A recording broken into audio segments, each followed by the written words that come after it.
Beautiful. Got the record button happening. If you've got questions, you can put /Q into the chat box, and then we're able to grab the questions that way as well.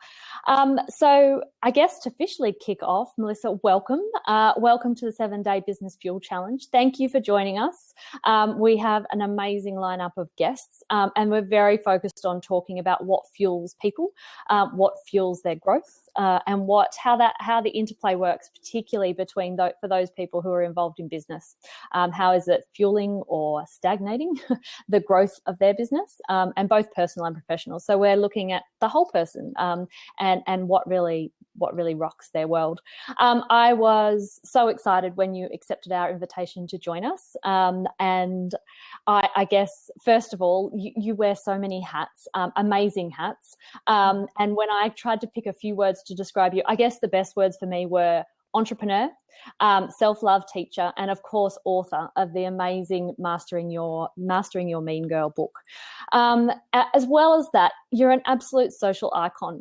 You've got over nearly 40,000 followers on Facebook, and on Instagram you're chatting with 63,000 people. So I guess I'd love to start with, tell me how it came about for you. Oh my goodness. This is, how long have you got? Basically, back in 2010, I was living a very different life to the life that I live now. I wasn't wearing those hats, that's for sure. I was wearing very different hats back then.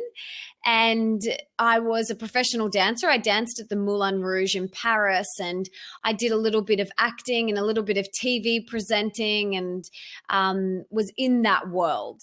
And I was burning the candle at both ends. I was partying, doing drugs, drinking alcohol, had no idea how to nourish my body. I thought, large Starbucks light frappuccinos with extra caramel sauce and chocolate topping were actually good for you, because I was drinking light milk. Like, I thought I was doing something really good. So I had no idea how to nourish my mind, body, or my soul. I'd never been taught any of this information. And my body started to give me these warning signs for a couple of years that I needed to stop and slow down and kind of look at myself. And I ignored them, and I ignored them, and I ignored them. And I was in and out of hospital and in and out of the doctor's office. And I just ignored all of these warning signs until my body completely shut down. My entire immune system shut down, and I ended up in hospital. And when I was in hospital, I had, anxiety and panic attacks, depression, and eating disorder, chronic fatigue, thyroid problems, loads of vitamin and mineral deficiencies. I had candida and SIBO, and I had hives all over my body. I had eczema all over my arms and my chest and my face and everywhere. I had, adult acne. And this was all just a reflection of what was going on internally for me. And the final straw for me was I contacted the cold sore virus, and I'd never had a cold sore before in my life. And I had cold sores all over my face, like up under even my eyes and in my mouth and down my throat. And because it was so severe, I had to go into hospital to be put on a drip because I couldn't open my mouth. And I had to have morphine because the pain was so full on. Like, someone had said to me, it looked like someone had taken a blowtorch to my face. And, Wow. If that's not a big enough freaking wake up call from the universe, then I don't know what is. And even though that was honestly the darkest and hardest point of my entire life, when I was in hospital bed and I had my mum and my dad there, and I didn't tell anyone else I was there, I just finally could surrender. I could finally stop pretending that I was okay and that my life was okay. And that was something that I was very good at. I was very good at pretending that everything was okay. And we're very good at that, aren't we? Yeah, I was very, very good at it. And I could no longer pretend. I just had to face the reality of that I was really unhappy and really unwell, and I was looking for happiness in all the wrong places. So from there, a friend handed me Louise Hay's You Can Heal Your Life book. And I read it in like 1 or 2 days in hospital. And it was my light bulb. It was my holy moly, is this real moment? And from that moment, everything changed. I realized that the way I was living my life was from a fear-based mentality. I realized that everything I was doing in my life was out of fear. And I realized that I was looking for happiness and health and success in all the wrong areas. So there's a couple of little things I would love to know, and then do the really quick fast forward to your book, which is your latest piece in your entrepreneurial world, and in your, I guess, being that self-love teacher. Some people would be, I imagine, fear is a topic that you discuss regularly. So tell me a bit about fear-based thinking and operating from there, because certainly in the conversations I've been having, a lot of people don't know about the paradigms of thinking, for example, and I'd love you to chat about what it is and how it influences people. Well, basically there's fear-based living and there's heart-based living. And fear-based mentality is hardwired into modern society and into our operating system from a very young age. You know, it's like, buy this cream, otherwise you will get wrinkles and die. Like, it's, you know, that's marketing, modern marketing. And buy this, otherwise this will happen to you. So fear is driven into us from such a young age. And I didn't realize that there was another way to live. I didn't realize that you could live from a place of love. Like, I wasn't taught this in school. I had to hit rock bottom and read this book to have that light bulb moment and go, oh my gosh, the way I've been doing it is totally been wrong. Oh, it's not wrong, but it's hard and a struggle. Mm-hmm. And you don't have to live like that. So for me, it was just such a revelation. And from there, everything shifted for me, from just having that perspective shift and having that realization. So tell me then where you're at now, and where your life's at, and perhaps a couple of the key points along the way. But you're living a very different life now. So tell me a bit about the way you live, and yeah, tell me, and the people you meet. The people I meet are amazing. So when I ended up in hospital, that was in 2010. So that's 6 years ago now. And I really, I think back to myself before rock bottom, and I just think, gosh, that was like it was a different life. It was like such a different person, and it's all perfect. And I'm so grateful for that experience, because I wouldn't be where I am now without that experience. So today I'm an author, as you said, of Mastering Your Mean Girl, and I'm a speaker, and I create online products and programs to help people live their best life. I have lots of live events that I do, the Goddess Group, and I travel around inspiring and helping women be the best version of themselves and become wildly wealthy, fabulously healthy, and bursting with love. You know, my mission is to help women have the life and business of their dreams. And why did you start? Why did you start?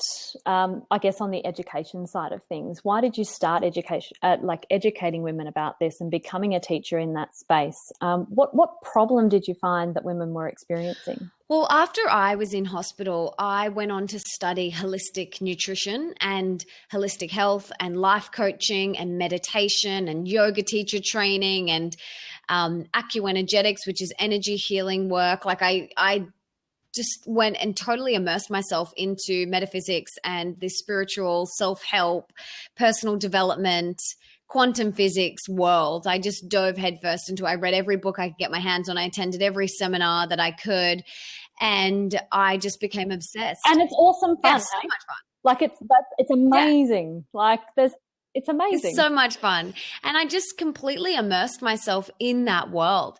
And I started sharing what I was learning on my website. And I just started sharing the discoveries. I was like, this has worked for me. And all these women were writing in going, oh my God, I thought I was the only one struggling with an eating disorder, or, oh my God, I thought I was the only one struggling with this relationship or this limiting belief. And what I soon realized was that there is a lot of women. If I was suffering from X, Y, and Z, that there is other women who are also suffering from that same thing. So I continued to share, and I continued to work with women one-on-one, and then did live events and created online products and programs. And I feel like I didn't choose to be a teacher. It chose me. Okay. And tell me, who is So the mean basically, girl? your mean girl or bad boy, depending who you are, is that Yes. internal fear-based egoic voice inside your head, the one that says you're not good enough, and you're not pretty enough, and you're not smart enough, and you're not successful enough, and you'll never get out of debt, and you'll never meet the guy, you'll never heal. That's that voice. That is your mean girl. And some people call it your ego, or your inner critic, or your smaller self, or your shadow self. It doesn't really matter what you call it, as long as you call it something. And for me, mean girl's fun. I agree. And I was having an interesting conversation with somebody on Monday, actually, about the concept of ego. And this woman was recounting some stories of all the people who do PhDs into ego, and there's quite a lot of them. And as I found out, and what was most interesting for me was the conversation about how much ego hates change. And progression. And I thought that was a really interesting piece. And for you to then tie in the piece around ego and fear together, and then thinking about change and growth, and when you're trying to fuel up yourself, I think it's a nice way to think about it, and also to understand that voice inside that can talk to you very loudly. So tell me how you work with women around that topic, so that they do have the fuel to grow and to be energized, and men, but how are you, and how do you do it, and who are you finding I'm that you're talking to any female. You know, I've got females as young as 13 that have read my book and do my work, and it has radically changed their lives. And I've got women who are in their 70s, 80s who have read my book, and again, it's changed their lives. So if this principles and this work is for anyone. It's not specific for one person or a type of person. And the concepts in the book are ways of living and being that will really help you master that voice inside your head and be the best version of yourself, whatever that looks like for you. So how do you help people? How do you, okay, I mean, other than starting with reading your book and jumping on your website, how do you start with people? How do you suggest people get started? The first thing you can do is pick up the book. But once you have the understanding of what your mean girl is, or your bad boy, I have a 3-step process that I take everyone through, and it's a very simple 3-step process. And once you master this process, you will kick ass at life. And that process is, the first step is awareness. You have to become aware of what she's saying to you. And you can do that by writing it down. You can write down, my mean girl is currently telling me that I am never going to get out of debt. Or my mean girl is currently telling me that I'm never going to lose those extra kilos.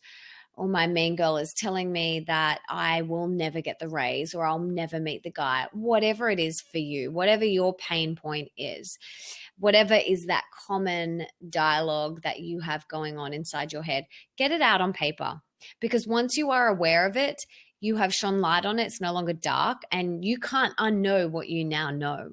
So from there, we can take action. So get aware, write down everything that your mean girl is telling you on a piece of paper, everything. You might have 17 pages, and that's fine, whatever. And make sure when you write it down, that you say, my mean girl is currently telling me, because what we need to do is separate that voice from the truth of who you are, because the truth of who you are is love, and it doesn't say that. It's your mean girl that says that. So we need to become aware. We need to start the sentence with my mean girl is currently saying blah, blah, and go from there. So get clear on that. The second step is gently close the door on your mean girl. So when she comes knocking on your mental door, instead of slamming the door in her face and telling her to get lost, we just say thank you but no thank you, and we gently close the door on her. It's like an annoying salesperson who would come knocking on your door to try and sell you something. You wouldn't slam the door in their face. You would just say thank you but no thank you, I'm not interested. Same when your mean girl pops up. And then the third step is you choose love instead. So you get out of here and you come back into your heart and you choose a more loving phrase. And you could say something like, I am healthy and vital and strong and I don't know, something like that. Or if your mean girl was saying, you will never get out of debt, you could say, I am abundant and financially free. So you just got to reframe it to something that inspires you. And it's really important that you use words and terminology that inspires you.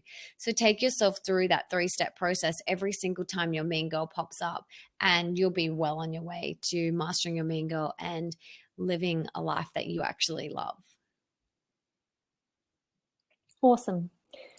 Tell me then about a bit more about you, and I'd invite people who are on the call to pop a question in the question box with a /Q, or you can jump on, if you're signed into Blab with Twitter, you can jump on the call and have a video screen and chat with Melissa that way. Tell me about your fuel sources. So we talk about as fuel. I talk about fuel as anything which puts fuel in your tank. It can be stimulation from anywhere. Yesterday we were chatting with Anthea Kalouros and we were chatting about the fuel of sleep and the fuel of hydration. We were chatting about some of those kind of things.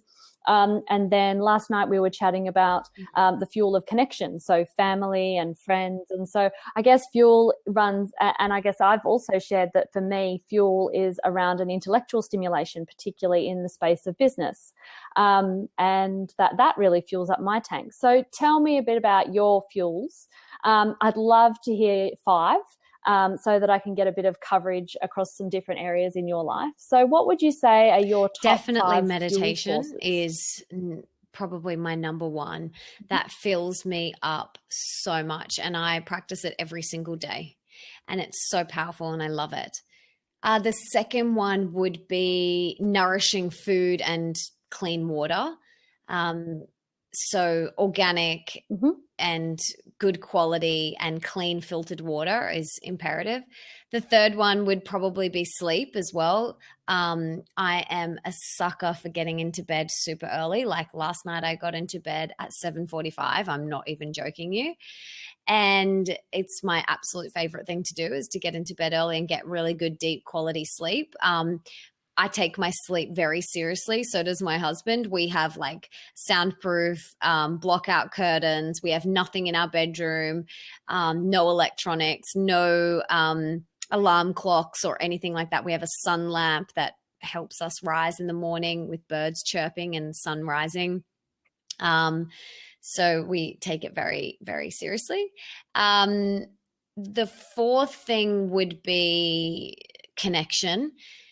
Surrounding myself with inspiring, beautiful souls really fills me up. Having deep conversations with them really opens me up and fills me up to the top. And then what else fuels me is study. So like reading books and listening to podcasts and filling myself up with knowledge and wisdom is very important. So they're probably my top 5. They're fantastic. I would love to, I think it's interesting what you say you take very seriously. I'd like to discuss that first, and then I'd like to jump onto meditation. So tell me about sleep? Why you take it seriously. Well, sleep as an example. I mean, some people would say that, okay, well, that's a whole heap of things you could do and I don't have time, and why should I need to take it that seriously? Why should life be that serious? I would have a different view, because I get, and I just want to understand why you take it seriously. So I think for people, when they can understand the why behind things, it can really help them to take action. And I think sleep is probably, if people ask me for one tip in their entire life, in their business, anywhere, it's always sleep, because I think it's the thing people can tick off first without making too much change in their life. So tell me about why you take sleep. I guess with all seriously. of those fuels that I mentioned, especially sleep, if you don't fill yourself up, then you are showing up to the world as the shitty, half-assed, cranky version of yourself. And no one deserves that. Your kids don't deserve that. Your colleagues, your family, your friends, they don't deserve to be around this cranky, shitty, half-assed version of you. They deserve to be around the full version of you. And you've got to put your air mask on before you help the person next to you. And if you want to be the best version of yourself, you've got to fill yourself up. It's that same, like, think of it like a bank. If you are constantly withdrawing money from your bank account, you're going to have no money. But if you are constantly making deposits, it's going to grow. And same with your energy. And, it's the same concept applies with a car. If you're going to put shitty fuel in it, if you're going to not clean it and let the bird poo sit on the car and rust your paint, and it's going to eventually break down. But if you really look after your car and you put good oil in it and you put good fuel in it and you clean it and you look after it, it's going to go the distance. So this earth suit that we have been given for this lifetime, we only get one of them, and we've got to look after it. Otherwise, it's going to break down. It's going to eventually shut down. So it's our responsibility to really look after it and nourish it. And one of the best ways that you can do that is by sleeping. Excellent. And I'm going to jump into meditation. And then I've got a question here to chat to you about priorities for Mean Girls. But tell me about meditation. Tell me about what meditation is. I think it could be something that a lot of people, I think there's a lot of hype around the parts of it that have, I think there can be a lot of hype around what meditation actually is, versus the beauty of, the beauty of, say, observing nature. And I think that people can, because of the hype, I think people can really overcomplicate what meditation is. So I'm well versed in the benefits of meditation, and how it, and I personally am. I'm not sure that our listeners are, but I'd just like to dispel some of those myths about it needs to be hard or those kind of things. So could you tell me a bit about what meditation means to you, and what it does, and just why it's your top priority and what it does to you? Meditation is a moment or moments to stop and reconnect with yourself and come back into the present moment. Because a majority of our day is spent worrying about the future or stressing about the past, and we're not actually even here in this beautiful moment. And what meditation does is it allows you to come back to the present moment and to connect with yourself. And you can do it with one breath. It takes one breath for you to reconnect and come back to the present moment. One breath. It's only a breath away. And the more you flex this muscle, the more you practice this. This is why I practice twice a day. I do meditation 20 minutes in the morning and 20 minutes in the afternoon. And I'm strengthening my presence muscle. So where in the past, I would have been like living in the past and the future all day, I now have bigger moments of presence, and then I might go out into the future, and then I might have another moment of presence, and then I might have a little moment of worrying about something that happened in the past, and then I'll have, more time in the present. And the more you flex it, the stronger it becomes. So I think, meditation now, and it doesn't have to look a certain way. This is really important.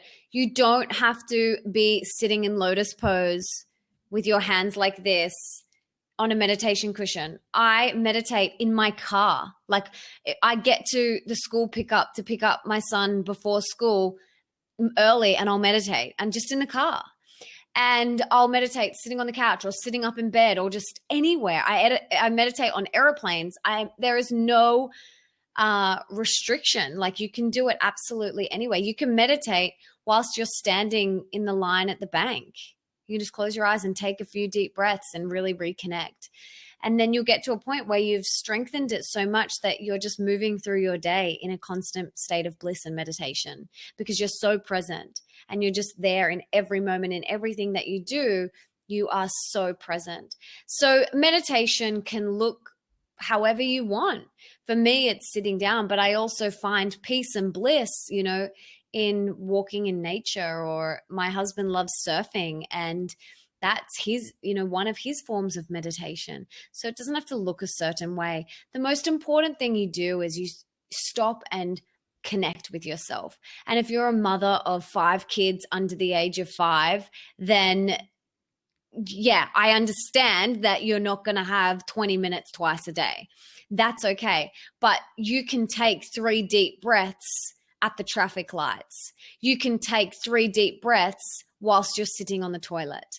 You can take 3 deep breaths whilst you're waiting in the line at the checkout. There are moments throughout your day where you can inject some time to just reconnect. And I like where you refer to it as the muscle. And I think it also ties in really nicely with what you were saying in terms of, practicing that muscle.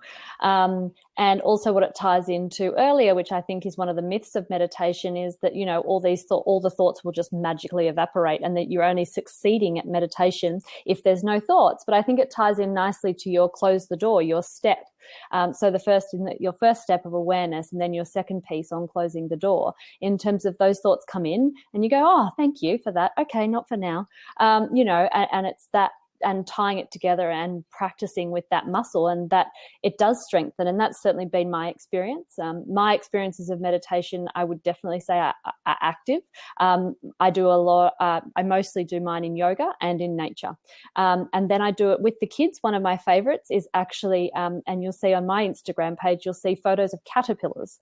I love it when the kids draw attention to all those little tiny things, which I think as a mother is actually one of the beautiful things you can do, because they pick up on those things, and you're able to share those moments and have a mindful moment there.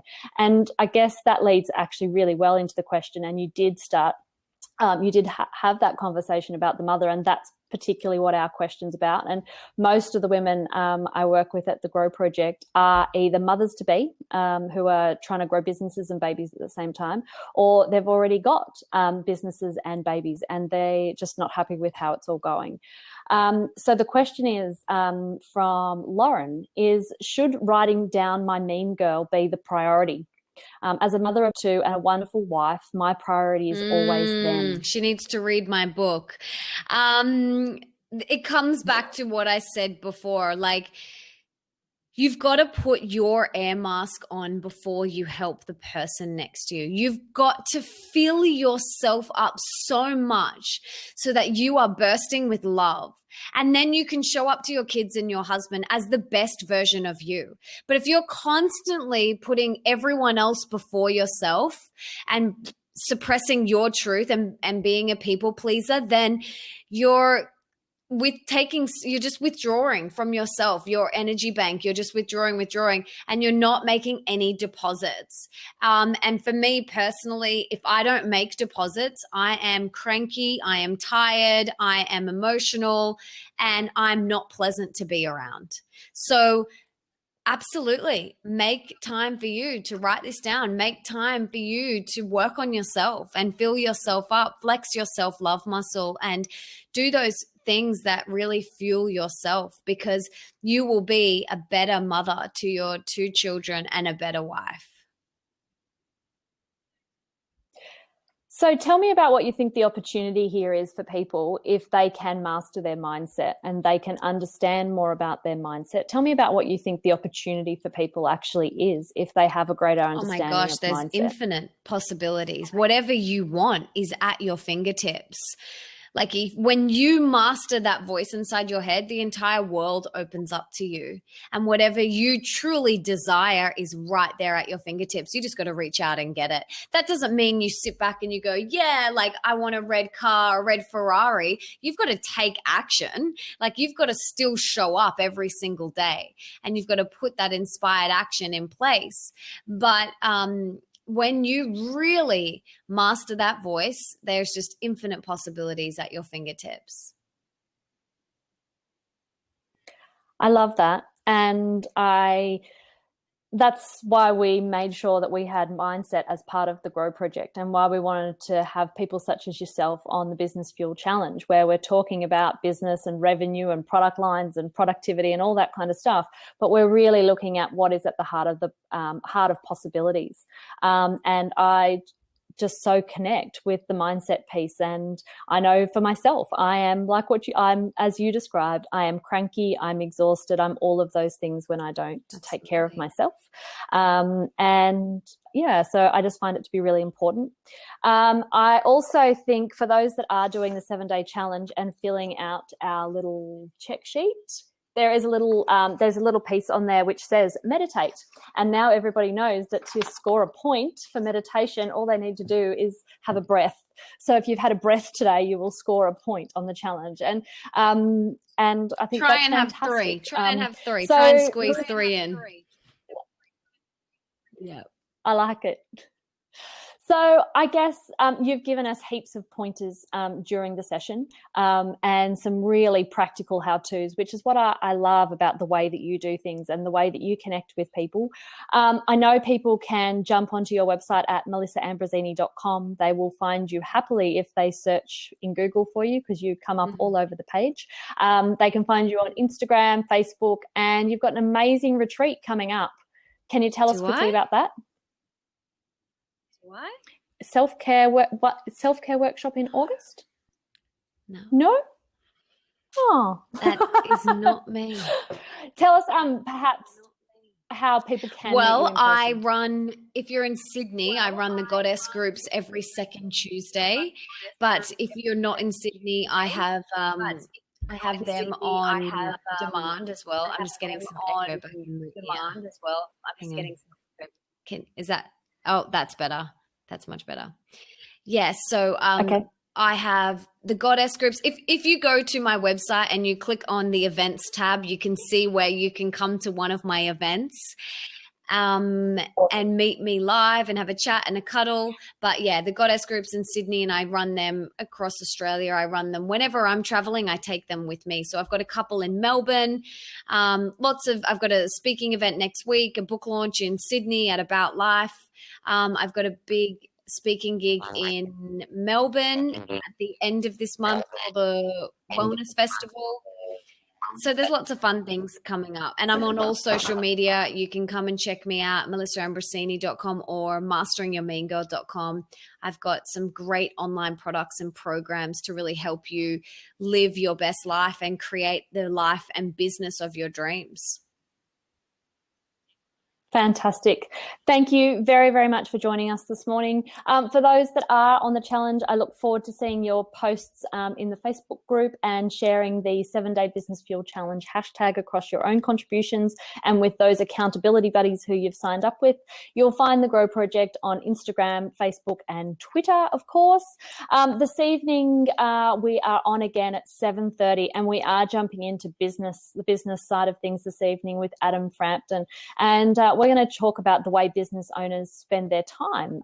Do they prefer to be more red, blue, or black focused, or perhaps a bit of green? So if you want to understand what red, blue, black, and green mean, then you can jump on with Adam Frampton this evening on Blab at 7:30. Well, I look forward to joining you all again soon. Thank you very much for Melissa. I hope everybody enjoys your book. I know you've got some amazing meditations on your site that people can connect with if they want a hand there. And thank you very much. Thanks so much. Ciao for now. Bye-bye.